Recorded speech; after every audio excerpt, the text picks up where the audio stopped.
В возрасте всего 4 недель малыш по кличке Уинстон пережил немало. Этого котенка выбросили из машины на ходу, и он получил серьезные травмы.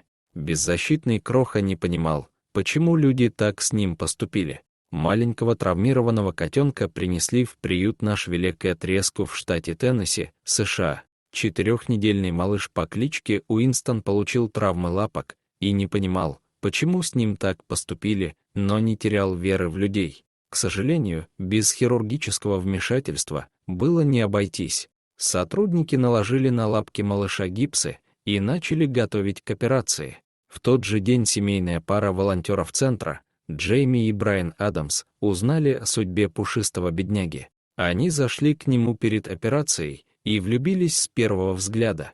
Несколько лет назад пара взяла из приюта трехлапого кота Тимми, но не так давно котик скончался от рака. Ребята нуждались в ком-то, кто помог бы им справиться с потерей. Больше всего наше сердце затронула его сильная воля к жизни, а уже затем большие кошачьи глаза и взъерошенная шерстка, рассказывает Джейми. Когда мы увидели его, сразу поняли, этот наш.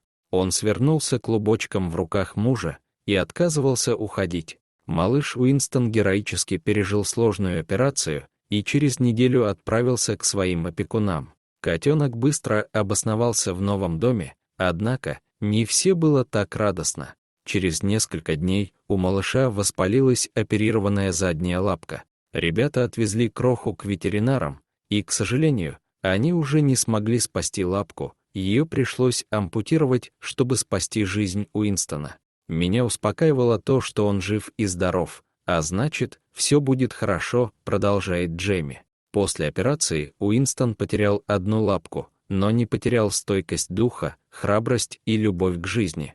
Бойкий малыш быстро восстановился и научился жить с 3 лапами, как самый нормальный котенок. Кроме того, после всего пройденного Джейми и Брайан твердо решили оставить малыша у себя навсегда.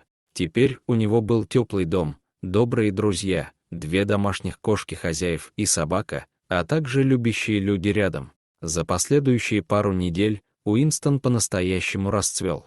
Да, он потерял лапку, но этот недостаток абсолютно не мешает ему жить полной жизнью и радоваться каждому дню. Он пережил 3 сложных операции, когда ему не было и месяца. Он как будто вернулся с того света. У него нет лапки, но это его не беспокоит. Он носится как сумасшедший. Сейчас у Уинстона прекрасное здоровье, и он счастлив рядом с новой семьей. Этот сильный мальчик определенно заслужил это счастье. Нам очень повезло, что Уинстон стал частью нашей семьи, говорит хозяйка. Дорогие зрители, если вам понравилось это видео, то ставьте лайк и подписывайтесь на наш канал. До свидания.